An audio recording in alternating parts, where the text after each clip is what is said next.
صلى الله على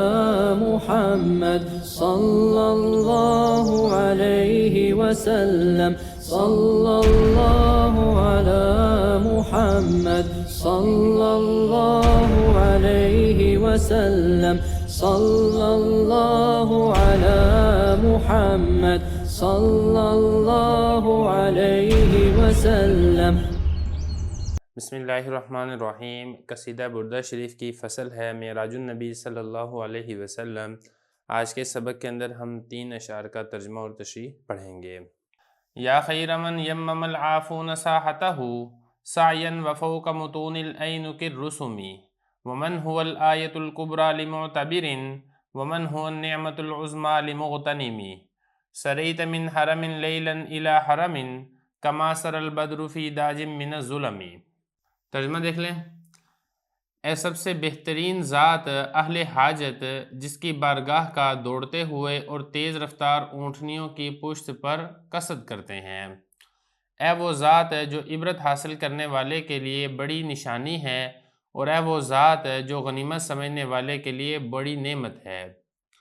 آپ رات کے ایک حصے میں حرم سے حرم کی طرف چلے جیسا کہ 14ویں رات کا چاند اندھیری رات میں چلتا ہے۔ یہ ترجمہ ہو چکا ہے۔ اب چلتے ہیں ایک ایک لفظ کے ترجمے کی طرف۔ یا کا مطلب ہوتا ہے اے وہ ذات خیر جو سب سے بہتر ہے،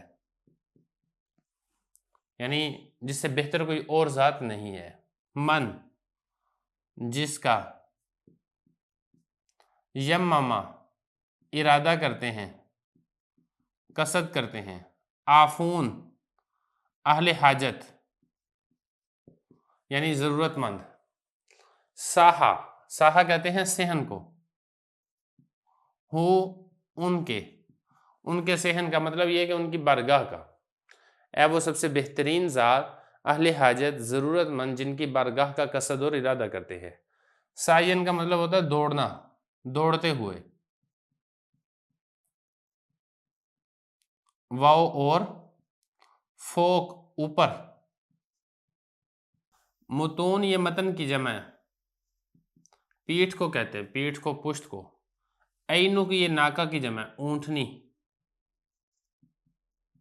اور رسوم یہ رسوم کی جمع ہے، یعنی وہ تیز رفتار اونٹنی جس کے چلنے کی وجہ سے زمین پر نشان پڑ جاتا ہو، اس اونٹنی کو رسوم کہا جاتا ہے۔ واو اور من ایسی ذات، ہوا وہ، آیت نشانی، کبریٰ بڑی، لام لیے، معتبر عبرت پکڑنے والا، عبرت حاصل کرنے والا۔ یہاں پر بھی ایسے واو اور من ایسی ذات وہ جو، نعمہ نعمت، العظمیٰ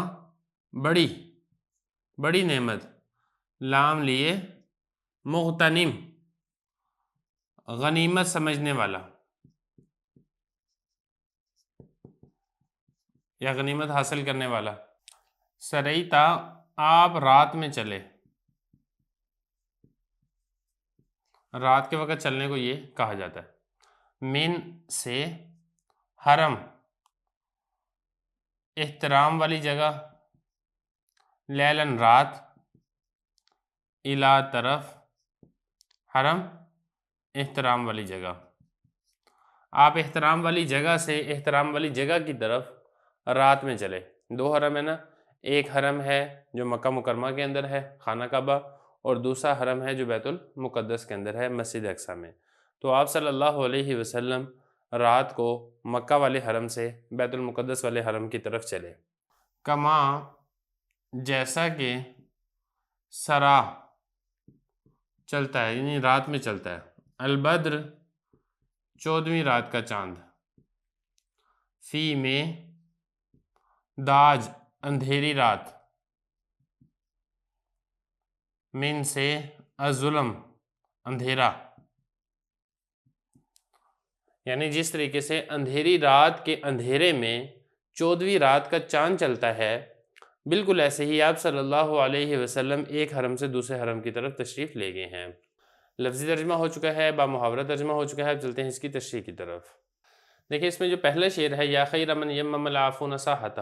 اس میں آپ صلی اللہ علیہ وسلم کی تعریف اس اعتبار سے کی جا رہی ہے کہ آپ صلی اللہ علیہ وسلم کی مبارک اور مقدس ذات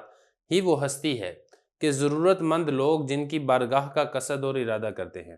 ایسی سخی اور بہترین ذات ہے کہ جو ضرورت مند اور سوالی آپ صلی اللہ علیہ وسلم کے پاس آتا ہے، دین کا طلبگار ہوتا ہے، دنیا کا طلبگار ہوتا ہے، آپ صلی اللہ علیہ وسلم اللہ تعالیٰ کے حکم سے، اللہ تعالیٰ کے اذن سے لوگوں کی حاجات اور ضروریات کو پورا کرتے ہیں۔ تو یہ فرمایا یا خیرہ، سب سے بہترین ذات من، ایسی ذات ہے آپ صلی اللہ علیہ وسلم کی، ایسی مبارک اور مقدس اور مطہر اور بابرکت ذات ہے، یمما قصد اور ارادہ کرتے ہیں ضرورت مند لوگ، ساحتہ جن کی بارگاہ کا، جن کے صحن کا، سعین دوڑتے ہوئے۔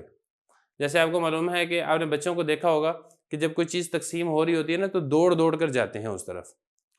تاکہ جلدی جلدی ہمیں کوئی چیز مل جائے۔ بالکل ایسے ہی ضرورت مند اور حاجت مند جو لوگ ہیں، آپ صلی اللہ علیہ وسلم کی بارگاہ میں ایسے دوڑ دوڑ کر جاتے ہیں تاکہ آپ صلی اللہ علیہ وسلم کے فیض سے اور آپ صلی اللہ علیہ وسلم کی سخاوت سے بہرہ ہو سکے۔ اسی طریقے سے دوڑتے ہوئے جاتے ہیں، اور جن کے پاس تیز رفتار اونٹنیاں ہیں، ایسی اونٹنیاں جو اتنی تیز رفتاری سے چلتی ہیں کہ جب وہ چلیں تو ان کے چلنے کی وجہ سے زمین پر نشان پڑ جائیں، جو لوگ جن کے پاس اونٹنیاں ہیں وہ ان اونٹنیوں کے اوپر سوار ہو کر جلدی جلدی چل کے آپ صلی اللہ علیہ وسلم کی خدمت اور بارگاہ کے اندر جاتے ہیں تاکہ ان کی ضروریات اور حاجات پوری ہو سکے۔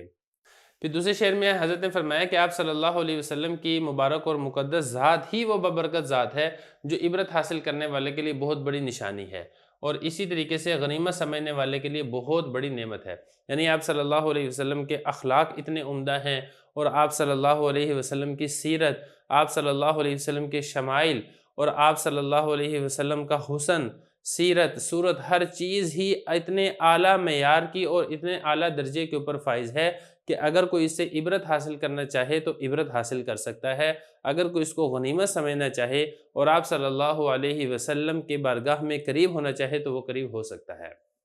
پھر جو تیسرا شعر ہے، اس تیسرے شعر میں نبی کریم صلی اللہ علیہ وسلم کے معراج کا تذکرہ کیا جا رہا ہے۔ آپ صلی اللہ علیہ وسلم اپنے جسم اطہر کے ساتھ حالت بیداری کے اندر جو آپ صلی اللہ علیہ وسلم کو معراج کا واقعہ پیش آیا تھا، اس کا تذکرہ کرتے ہوئے حضرت نے فرمایا کہ آپ رات کے وقت ایک حرم سے دوسرے حرم کی طرف، یعنی حرم مکی، حرم کعبہ سے، اور حرم کعبہ سے تشریف لے گئے ہیں حرم بیت المقدس کی طرف، جس کو اسراء کہا جاتا ہے۔ اس کے بعد پھر آگے دوبارہ جو دوسرا سفر ہوا تھا وہ ہوا تھا آسمانوں کی طرف، جس کو معراج کہا جاتا ہے۔